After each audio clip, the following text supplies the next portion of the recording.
انسان کا سب سے بڑا کارنامہ یہ ہے کہ وہ اپنے دل اور اپنی زبان کو قابو میں رکھے۔ کچھ لوگ زندگی بھر سوئے رہتے ہیں، جب مرتے ہیں تب جاگتے ہیں۔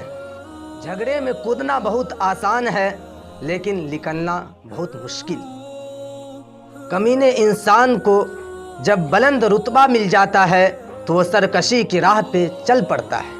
جس درخت کی لکڑی نرم ہوگی اس کی شاخیں زیادہ ہوں گی، پس نرم خو اور نرم گفتار بن جانا کہ تیرے دوست زیادہ ہوں۔ جب تک کوئی بات تیرے منہ میں بند ہے تب تک تو اس کا مالک ہے، جب زبان سے نکال چکے وہ تیری مالک ہو چکی۔